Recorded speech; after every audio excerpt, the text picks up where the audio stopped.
제사장 임명인데요. 우리가 구약 시대의 제사장은 아니죠. 그러나 우리는 다 제사장입니다. 우리 모두가 다 이제 예수 안에서 새로운 의미에서 제사장입니다. 그러니 이 말씀이 오늘 우리에게도 적용해야 하는 의미가 있는 것입니다. 레위기의 그 겉으로 드러나는 표현들은 제사 드리는 내용이 참 많이 나와요. 그런데 이 제사 드리는 그 의식, 그 이면에 하나님께서 우리에게 주시는 핵심 주제는 뭐냐면 너희는 거룩하라. 나 여호와가, 너희 하나님 나 여호와가 거룩하니 너희도 거룩하라. 그런 표현입니다. 그러니까 거룩이 우리의 핵심인 것입니다. 거룩은 도덕적인 윤리적인 이런 개념에서만이 아니고 그것은 결과적으로 주어지는 것이고요. 우리에게 진정한 거룩은 뭐냐면 진정한 거룩은 성령의 사람이 되는 것입니다. 우리가 성령의 사람이 되는 것, 그래서 우리가 하나님의 은혜로 할 줄 몰라서 아마 그러실 거예요. 예배 시간에 갑자기 울리는 휴대폰. 그래서 누구라도 돌아보지 마시고 그냥 바라만 보시면 돼요. 예배에는 십자가의 희생을 기념해야 하는데요. 구약에서 짐승을 잡아 제사를 드린 것은 이것을 예표하는 것입니다. 그러니까 도덕적 정결과 삶의 본이 되는 의미에서의 거룩은 성도들이 은혜 받은 결과적인 표출되는 삶의 모습이고요. 그 이면에 본질은 뭐냐면 우리가 성령의 사람이 되는 거예요. 우리 가슴에 십자가가 그려지는 거예요. 그래서 우리가 예수님의 제자가 되는 거예요. 우리가 하나님의 자녀가 되는 거예요. 세상이 뺏어갈 수 없는 하나님의 것이 되는 거예요. 이것이 거룩이요. 이 거룩을 입은 사람들을 성도라고 그러는 것입니다. 너희는 너희가 하나님의 성전인 것과 하나님의 성령이 너희 안에 계시는 것을 알지 못하느냐. 어렸을 때부터 부모의 학대를 받아가지고 너무 이렇게 함부로 산 아이가 있었습니다. 이 사람이 나중에 결혼을 했는데 여자예요. 남편에게도 또 이상하게 학대를 받는 거예요. 그래서 함부로 살았습니다. 함부로 살고 나중에 교회를 갔습니다. 교회를 가서 목사님에게 목사님 저는 너무나 인생을 함부로 살았습니다.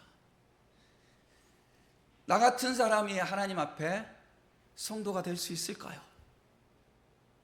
라고 그렇게 말을 할 때 나는 그 목사님을 개인적으로 모르지만 그 목사님의 이 태도를 나는 너무나 존경합니다. 목사님이 그 자매 앞에서 무릎을 꿇었습니다. 자매님이나 나나 다 같은 죄인입니다. 과거의 그런 삶의 상처 때문에 하나님 아버지 앞에 주저하지 마시고 이제부터 저와 같이 예수님 잘 믿읍시다. 그렇게 하고 무릎을 꿇고 그 자매를 끌어안고 기도해 주었습니다. 그 자매가 자기가 고백한 이야기니까 이렇게 해도 됩니다. 책으로도 썼습니다. 스토미 자매입니다. 인터넷에 보면 책도 여러분 찾아서 읽을 수가 있습니다. 여러 책을 썼습니다. 치유사역하고 이렇게 상처가 많은 나도 하나님의 은혜를 받고 이렇게 새 사람이 되었다고 그렇게 고백하고 있습니다. 여러분, 우리의 거룩은 도덕적이거나 윤리적인 거, 그것은 결과적으로 우리가 은혜 받은 결과적인 모습이고, 우리의 거룩은 십자가에 달리신 예수 그리스도를 믿는 믿음으로 내가 하나님의 것이 되는 것입니다. 그럴 때 우리는 거룩한 성도가 되는 것입니다. 예배드림의 모든 본질적인 의미는 여기에 있는 것입니다. 그래서 구약 시대 때에는 제사를 드렸는데 지난 2주 전에 우리가 레위기 첫 강해를 하면서 5대 제사에 대해서 말씀을 같이 나눴습니다. 그러면서 진정한 제물은 짐승을 이렇게 잡고 이렇게 잡고 하는 것, 그 형식은 이제 우리가 다 초월하는 거잖아요. 진정한 제물은 우리의 마음을 드리는 것이라고 그랬습니다. 그런데 사람들마다 마음이 너무 추상적인 개념이니까 사람들이 전부 다 나는 마음을 드려요, 마음을 드려 하면서 마음을 안 드려요. 그걸 몰라요. 사람 마음을 어떻게 알아? 누가 어떻게 알아? 도둑놈도 악어의 눈물을 흘리는데 어떻게 하냐고요. 이리가 양의 가죽을 뒤집어 쓰고 양처럼 행동하는데 우리가 어떻게 하냐고요. 그렇죠? 우리의 마음. 그래서 마음이 뭔가, 제가 연구하는 바에 지금까지 마음은, 우리가 보통 이 하트를 그리면서 마음이라고 심장을 이야기하는데, 마음은 다 지정의 다 포함하는 거죠. 1 더하기 1은 2, 뇌가 아는 거죠. 그거는 어떻게 보면 감정 없어요. 그거는 기계적인 거예요. 그러나 가슴에서 사랑이 느껴져요. 정이죠. 그런데 제가 성경 원어를 통해서 연구한 그 핵심은 뭐냐면, 생각이 모아져서 꿈틀거리는 그 의지적 최종적 골똘하고 이걸 해야 될까 말까. 우리 모두가 이렇게 이끌릴 수 있어요. 결국은 내가 고민하면서도, 그래 주님 뜻대로 살기로 했네, 주님 뜻대로 살기로 했네, 주님 뜻대로 살겠다고 눈물로 콧물로 고백하며 주님 앞으로 이어지는 그 콩팥에서 연그러지는, 우리가 마음이 너무 추상적이니까 그래도 그거를 구체적으로 표현하자면 성경에서 콩팥이라고 그랬으니까 그렇게 되는 거예요. 그래서 이 마음, 이 골똘하고 고민하고 하던 이 결국을 주님 앞에 이렇게 드리는 거, 그것이 하나님 앞에 참 제사인 거예요. 크리스마스 그 예화 중에 예전에 저희들은 크리스마스 때면 성극을 했어요, 교회에서. 그렇죠? 여러분들 어렸을 때 요셉 역할도 하고 마리아 역할도 하고, 그래가지고 요셉이 마리아 손 한번 잡아야 되고 막 그러면 그때 학생 때도 막 떨리고 그랬어요, 우리가. 그런데 서양 어느 나라에서 크리스마스 성극을 하는데, 이 연극을 하는데 어떤 연극을 하냐면은 짐승이 이렇게 예수님 구유에 찾아오는 연극을 하는 거예요. 그래서 소가 찾아와서 제가 우유를 드릴게요. 또 닭이 찾아와서 제가 달걀을 드릴게요. 나귀가 찾아와서 전 제 등을 빌려드릴게요. 그러는데 성경에 없는 이야기인데 여우가 찾아와가지고 제가 제 마음을 드릴게요 그래요, 여우가. 그러니까 다른 짐승들이 그 여우를 막 욕을 해요. 아기 예수님이 눈시울이 붉어지면서 여우의 마음을 받겠다고 그래요. 그러면서 예수님이 뭐라고 이야기하냐면, 너는 소를 향해 너는 우유를 다시 짤 수 있어. 나귀를 향하여서 네 등은 다른 사람 또 태울 수 있어. 닭을 향하여서 너는 또 내일이면 달걀을 또 낳을 수 있지. 여우는 꾀잖아요. 저 마음을 나에게 주면 이젠 다시는 간사하게 속이면서 살 수가 없어. 여우는 나에게 모든 것을 준 거야. 내가 가장 좋은 선물로 여우의 마음을 받을 거야 라고 그랬습니다. 무슨 의미인지 여러분 아시겠죠? 우리가 이 마음을 하나님 앞에 드려야 하는 것입니다. 그러니까 예배는 이렇게 우리가 형식을 통해서 제물을 드리고 하는 모든 것이 필요하지만, 정말 그 이면에 우리의 마음이, 우리의 전 인격을 주님 뜻대로 살겠습니다 라고 하는 우리의 마음을 주 앞에 바쳐야 하는 것입니다. 그럴 때 우리의 마음이 바쳐질 때에 우리의 삶의 우리의 행위와 우리의 모든 것들이 각성된 모습으로 드러나게 되는 것입니다. 그럴 때 거기서 삶의 모습조차도 거룩하게 되는 거예요. 그것은 결과적인 것입니다. 정말 중요한 것은 우리가 하나님 앞에 예배 드릴 때 우리의 마음을 바쳐야 하는 것입니다. 이 구약 성경에서 제사로 표현되는, 오늘 우리에게는 예배로 표현되는 이 제사에는 세 가지 요소가 반드시 필요합니다. 물론 성전이라는 이 공간적인 장소, 이것은 대전제로 필요한 것이고, 우리에게 이 예배를 위해서 세 가지가 필요한 건 뭐냐면, 첫째는 예배 드리는 사람, 그러니까 제사 드리는 사람입니다. 둘째는 바치는 제물입니다.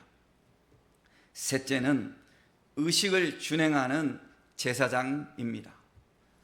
이 제사장 임명식에 대해서 오늘 말씀하고 있는데, 결과를 먼저 말씀드리면 이 제사장 임명식을 할 때 이 주님은 제사장만 받으시는 것이 아니라, 우리가 제사장이 이제 결국 되는 건데, 하나님 앞에 바쳐지는 게 뭐냐면 제물, 제사 드리는 사람, 제사장 다 하나님 앞에 바쳐지는 것입니다.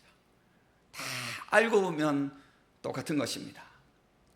제사장은 당시에 세습이었습니다. 세습이 오늘날 대형 교회에서 가끔은 목사가 이렇게 아들에게 이렇게 넘겨주는 이런 모습을 연상하는 것 같아서 좀 보기에 안 좋게 받으실지 모르겠지만, 그 모습이 아닙니다. 그 모습이 아니에요. 당시에 여러분, 제사장은 아무나 되고 싶어 하지 않아요. 솔직히 여러분, 아무나 되고 싶어 하지 않아요. 70년대 80년대 중반까지는 목사 되는 것이 인기였어요. 목사 되는 게. 그러나 나중에 조사를 해보니까 이렇게 쭉쭉쭉 가가지고 이렇게 이발사보다 더 뒤에 목사 인기가 그렇게 떨어졌어요. 왜 그러냐면 교회가 세워지고 막 부흥하고 그럴 때 목사 되고 싶었어, 사람들이. 그러니까는 두 가지예요. 목사가 되는 것도 하나님의 뜻에 붙들려서 목사가 되는 것과 있고, 교회에서 항상 뭐가 으뜸하고 싶고 막 이런 사람들 중에서 목사가 되고, 또 70년대 80년대까지만 해도 그렇게 신학대학의 수준이 이렇게 낮은 건 아니었지만, 그래도 제가 혹시나 해서 내가 이거 하기 전에 유튜브에서 이렇게 조사를 해보니까 제가 나온 학교가 총신대학인데 그나마 좀 괜찮더라고요. 27인가 그랬더라고요. 그러니까 괜찮죠, 그때만 해도. 그런데 지금은 신학과가 제일 밑에 있어요. 제일 밑에 있어요. 그러니까 갈 데 없고 이런 사람 된 사람도 많아요. 신학교 가가지고. 그리고 또 정규 신학대 아니고도 종교의 자유라는 이름으로 많이 만들어내요. 그러다 보니까 좋은 의미에서는 주의 종이지만 사회적인 각도에서 보면 어중이 떠중이도 있는 거예요. 솔직히 이게 현실이에요. 물론 꼭 공부를 잘해야 훌륭한 종인가? 그건 아니죠. 안 그런 사람들 중에서도 하나님 앞에 훌륭한 사람 너무 많고, 공부 잘해가지고 그 머리 가지고 주의 종 됐다 해가지고 자기 머리 굴려서 한 사람도 나쁘고, 그러니까 우리가 이런 평가는 함부로 할 수 없지만 예를 들어서 말하자면 그렇다는 거죠. 그러니까 제사장을 아무나 되고 싶어 하지 않으니까, 구약시대에. 그럴 거 아니에요. 다 자기도 직업을 가지고 살고 싶고 그러지, 누가 너는 제사장 되라고 하면은 그 참 많잖아요. 저도 여러분, 저 목사님이 믿음이 좀 약한가 보다, 여러분 이렇게 말을 할지 모르겠는데, 목사이기 때문에 제한되는 게 참 많아요. 어디 가서 말 잘 못하겠고 참 있어요. 네. 왜냐하면 여러분 가다가 무슨 이익을 따지는 일만 딱 있어 보세요. 목사님 이러면서 접근합니다. 다음 말을 못하게 합니다. 네. 그런 여러분 당하다 보니까 알거든요. 그래서 어떤 때는 하나님 앞에 나도 자유인인데 내가 왜 이렇게 살아야 됩니까 하는 때가 믿음이 약해질 때 있을 수 있는 거예요. 여러분 입장을 바꿔놓고. 그러니까 구약 시대의 제사장은 세습이었는데 이게 뭐냐면은 한마디로 누군가는 반드시 제사장이 되어야 하니까. 그러지 않겠어요? 모자란다 할지라도 누군가는 그 자리를 맡아야 되는 거니까. 그러니까 그렇게 한 거예요. 그래서 여러분 목사에 대해서도 여러분들이 좀 모자라도 좀 긍휼히 여기십시오.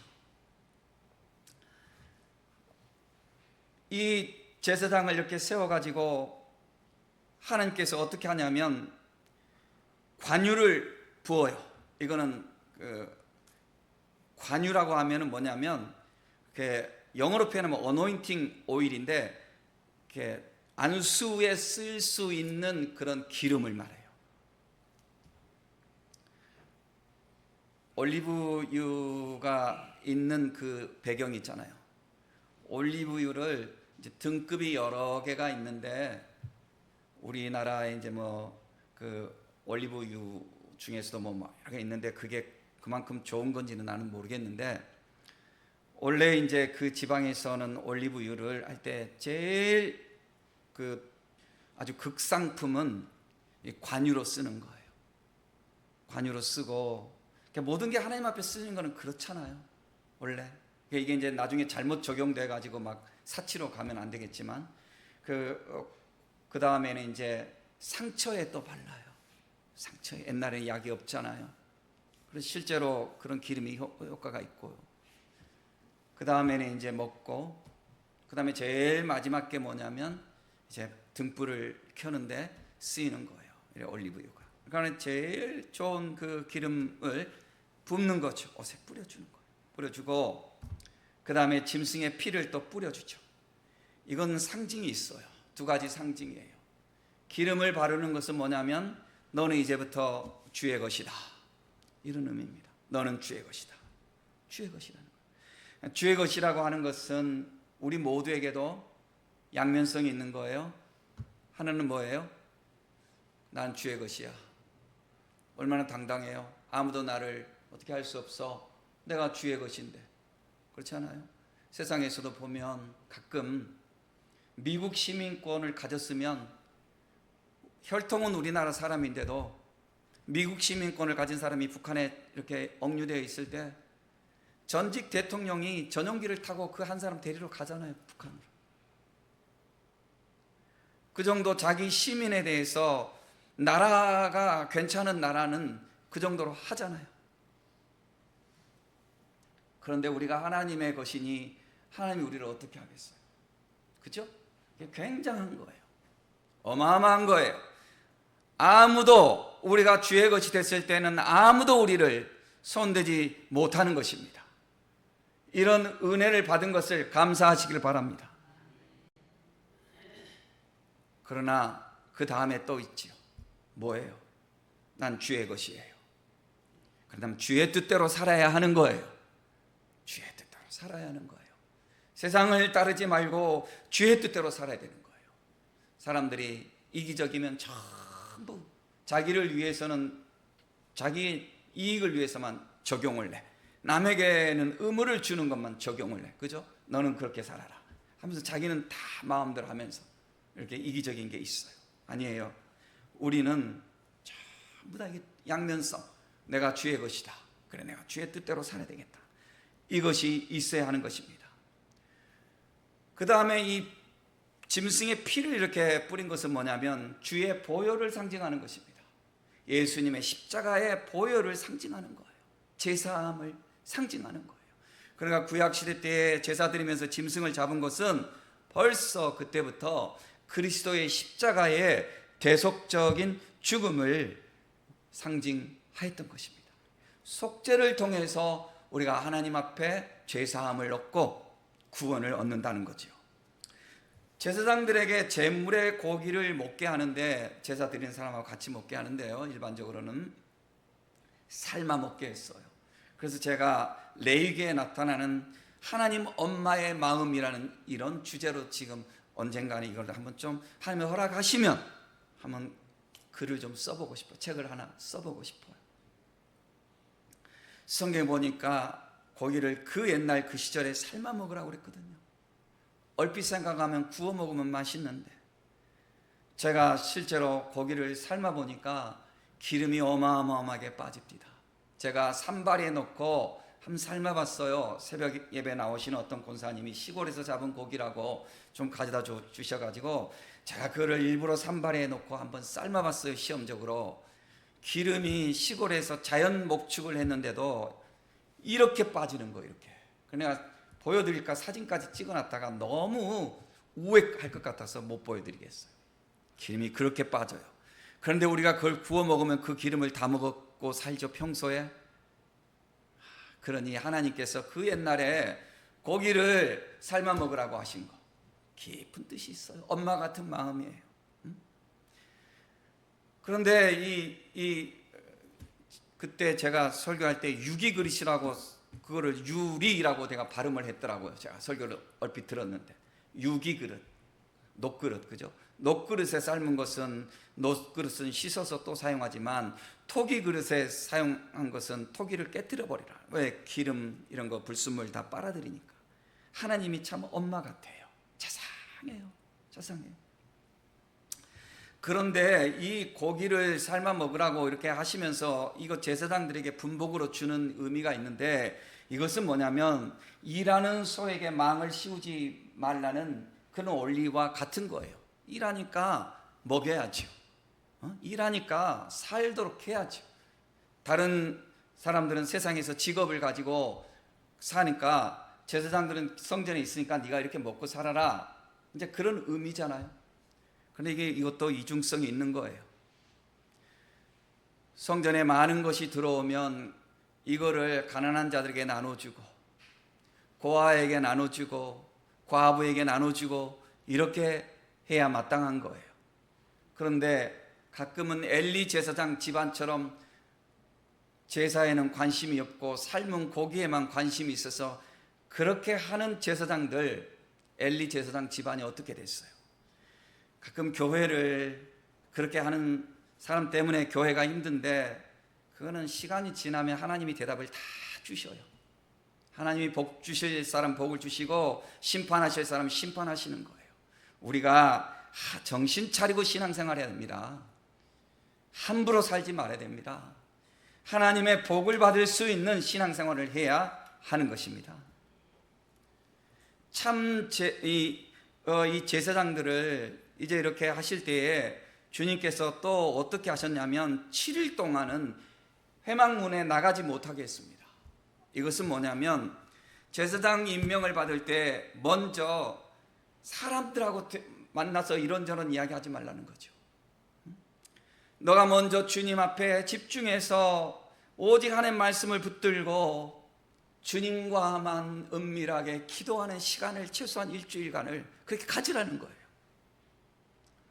우리가 무슨 일을 할 때에 의논하는 거는 좋아요. 의논하는 건 좋은데 주의 일을 하거나 그럴 때 먼저 기도해야지. 쪼르르 달려가서 누구하고 이야기하고 쪼르르 달려가서 누가 이야기하면은 누가 그거를 방해를 하는 줄 압니까? 사탄이 방해를 하는 거예요. 그러니 우리가 주님 앞에 무엇을 결심하든지, 우리가 주님 앞에 무엇을 어떻게 하든지 하나님 아버지 앞에 먼저 나와서 은밀하게 기도하는 시간을 가져야 돼요. 성도들이 이런 기도의 훈련이 없이 그냥 인간적으로 이렇게 살아가니까 시험이 오면 이겨낼 힘이 없는 거예요. 왜냐하면 자기는 늘 듣는 것이 세상 이야기만 듣고 살거든요. 내가 나한테 하는 이야기입니다. 내가 거의 성전에서 지내거든요. 저도 유튜브도 틀어놓고 어떤 때는 유머도 보고 주로 스포츠를 보지만 그래요. 내가 가끔 그렇죠. 내가 성전에서 지낸다고 해서 내가 말씀만 보지 않네. 내가 유튜브도 이렇게 보네. 얼핏 나에게. 여러분 마찬가지예요. 성도라고 하고 주의 전에 나온다고 하는데 여러분의 마음속에 하나님의 말씀이 있어야지 세상 정치가 마음에 있고 세상의 어떤 것이 그 마음을 흔들면 여러분 우리가 거듭나기가 쉽지가 않아요. 신앙적으로 이겨낼 그런 맷집이 생기지가 않아요. 깊은 기도를 통해서 내면적으로 주님과 교제를 통해서 믿음이 생기는 거지 절대로 그냥 이렇게 세상에서 어울려가는 것처럼 교제도 필요하고 다 필요하지만 그것으로 신앙이 절대로 크지 않습니다. 따라서 사랑하는 성도 여러분, 주님과 은밀한 기도의 시간을 가질 수 있는 성도들 되시기를 주의 이름으로 축복합니다. 자, 이렇게 제사장을 세우시는데요, 우리가 이제 보면은 신약으로 들어와서 보면은 진짜 제사장은 누구이냐면요, 진짜 제사장은 예수님입니다. 주보 문답 질문에다가 제가 성경 구절을 적어놨으니까 나중에 그 성경 구절을 찾아서 한번 읽어보시기를 바라고요. 히브리서 5장 5절에서 6절 보면 그리스도는 영원한 우리의 제사장이라고 그랬어요. 예수님이 우리의 제사장이래요. 9장 11절 12절에도 보면 예수님이 대제사장으로 오셔가지고 자신을 단번에 성소에 들어가서 영원한 속죄 제사를 하나님 앞에 드리셨다고 그랬어요. 사람 제사장은 짐승을 잡아서 제사를 드렸잖아요. 그런데 이제 진짜 제사장이신 예수님은 더 이상 짐승을 잡아서 드린 것이 아니라 자기 몸을 하나님 앞에 바치는 제물이 되시면서 제사장이 되신 거예요.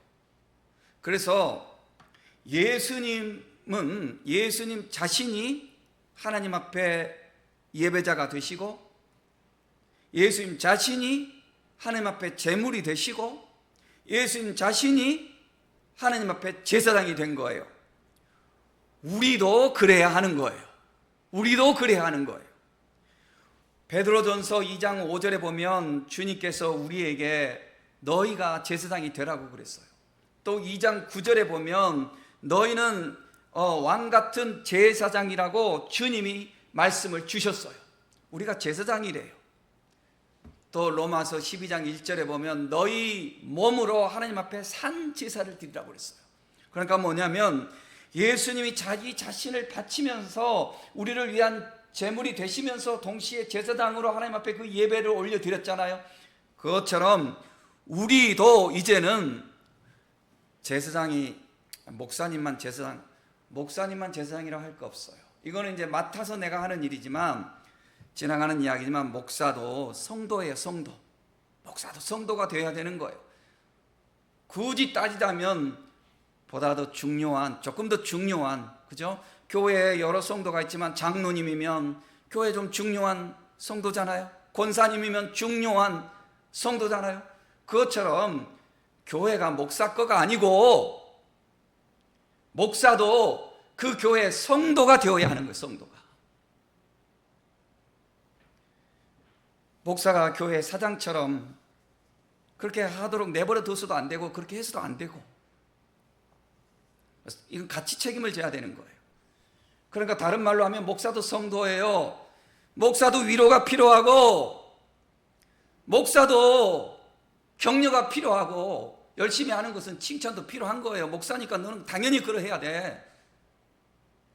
그건 아니지. 같이 짐을 지고 열심히 하시지만 여러분들이 같이 눈물을 흘릴 때 눈물을 흘리고 같이 기뻐하며 이 교회를 지키고 이 교회를 세워야 하는 거예요. 이런 성도들이 되는 줄로 믿고 감사를 드립니다. 여러분 그렇게 가야 돼요. 우리 그렇게 갑시다. 그렇게 가야 돼요. 그래서 제가 늘 하는 말이지만 반드시 이 교회가 든든하게 서갈 수 있는 그 모습으로 바톤 터치가 이루어질 수 있도록 그렇게 하는 거예요. 우리 모두가 고린도전서 6장에 보면 또 3장에 보면 우리 모두가 하나님의 것이요 우리 모두가 주의 성전이요 에베소서 2장에도 보면 우리가 서로 엮어져가는 주의 성전이라고 그랬어요. 그러니까 뭐냐면 우리 모두는 결국은 작은 예수입니다. 작은 예수예요. 우리가 작은 예수님이에요. 작은 예수님. 그러므로 우리는 주님의 부르심에 순종하고 우리를 통하여서 날마다 드려지는 이 예배가 정말 거룩한 예배가 되어야 되고, 우리 자신이 하나님 앞에 제물이 되어야 되고, 우리 자신이 하나님 앞에 성전이 되어야 되고, 우리 자신이 하나님 앞에 온전한 예배자가 되어야 되고 제사장이 되어야 하는 것입니다. 우리의 예배에 주님의 성령의 기름 부으심이 충만하기를 주의 이름으로 선포합니다. 우리 예배에 십자가에 달리신 예수 그리스도의 보혈이 충만하게 뿌려져서 죄사함을 얻은 성도들이 되기를 주님의 이름으로 선포합니다.